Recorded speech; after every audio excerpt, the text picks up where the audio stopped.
Hi everyone and welcome back to the third tutorial of our virtual party. So today I'm bringing you a fun fold card that is also a gift card holder.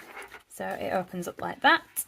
You've got a little pocket here that you can put gift cards or anything that you like inside, and for this one I have just stamped a sentiment on a piece of white card. This is completely optional, but I just think it brings a little bit more to the card, especially if you want to sign it off from yourselves, as there isn't really any other place to sign it apart from on the back. But if you decide to use a dark coloured card, you're not going to be able to see it.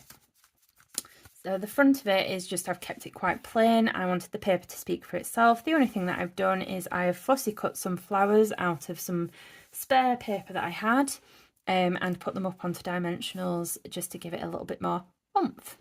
Okay, so let's get going. So for this one, your base is a piece of card that measures 5 3/4 by 4 1/8. So you can get 4 of the bases out of one sheet of card. And the paper that we're using for this one is this, and that's on the other side, matches the card perfectly. And this measures 5.5 by 12. So you only going to be able to get 2 of the sheets out of one piece of patterned paper. Okay, so it's very minimal scoring for this one, so I'm going to just use the trimmer instead this time, instead of bringing the scoreboard out. So along the 12-inch side, you're going to score at 4 and 8. I don't have any room, you can't see on the camera, but I've got a whole heap of stuff over here, so I'm just going to rotate mine round and score at 4 again.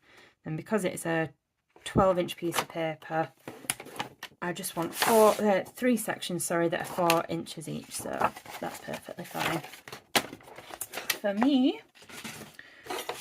Okay, so let's fold these score lines.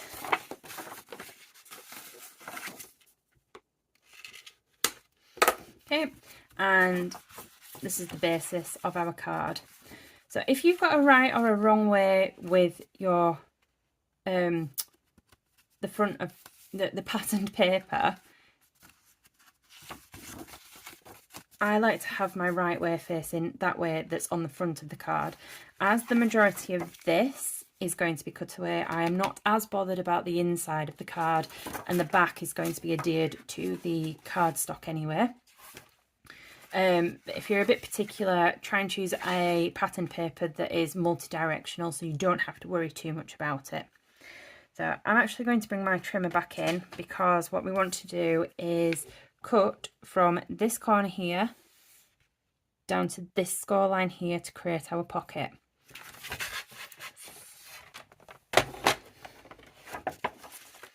If I put that in diagonally, line up my point and my score line down the trim line. There we go. That is perfect for a card, which I will show you at a later date. I have got a couple of these because I have made a couple of these. So, easy peasy scoring and adhering. So for this one, I am going to use red tape because I only want a small piece and I only want it there and there, because this part needs to stay loose to stay as a pocket. So, and this stuff is strong as well.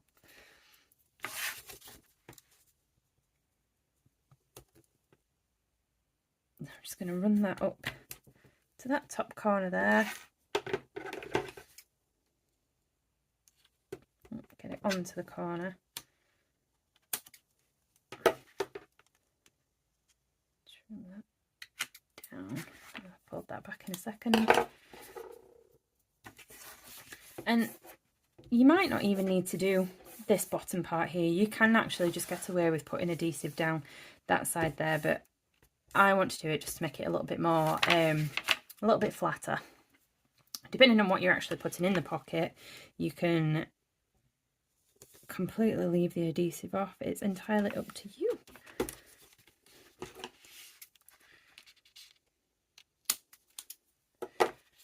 I'm going to snip a bit of the paper then. Nope. Okay, so let's take this off. If you have gone over the edges slightly, as it's double-sided tape, you can just fold it back on itself. It is not a bother. So see there, I've got a tiny bit that's run over. So I'm just going to fold it back on itself and it will stick to itself and me. Come on. There we go.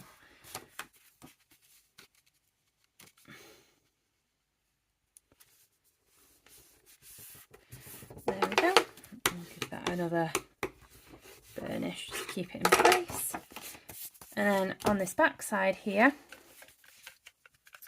I'm going to use dimensional from the last project.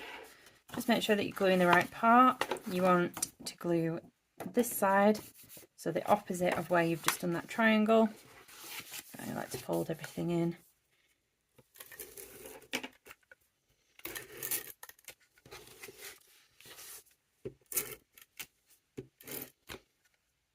I'm coming to the end of that.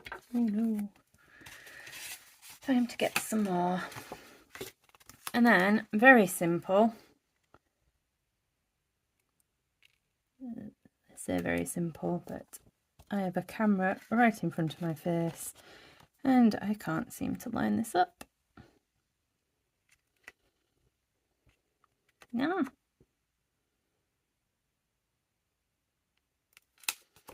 Let's see if I stand up.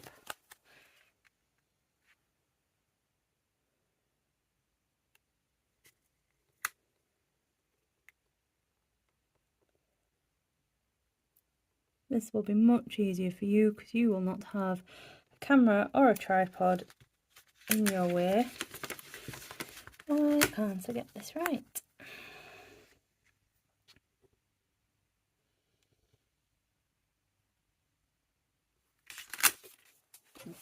Let's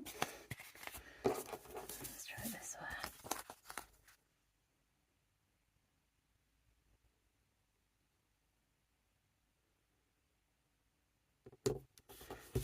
That's better. Gosh. Right, and then that's the basis of your card done. I'm just going to slot my sentiment inside. How gorgeous does that look? But to finish it off, just to give it a little bit more oomph, same as what we did with this one, I have cut out some more flowers from the paper. So I'm just going to stick these up on dimensionals. I can find where I put them from the last project. If you are posting these, don't forget to balance your dimensionals, because they will flatten out in the post. So this one's quite a big one, so I'm going to give this a good few.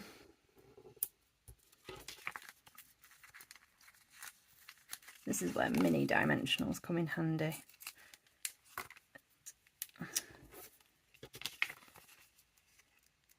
I don't have any of them, so I'm making do with my big ones, which are doing the job perfectly fine.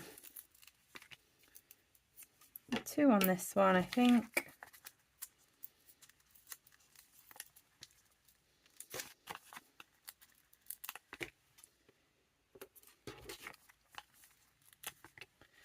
And then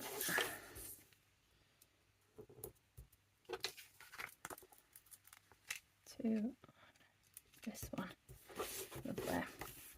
Okay, let's put the big one on first, and then we can put the small ones in and around it.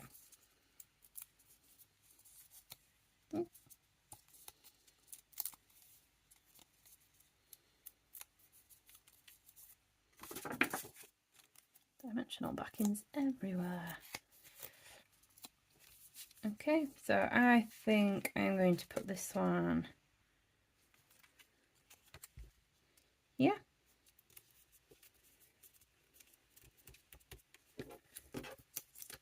And then I'm going to put these two together over here.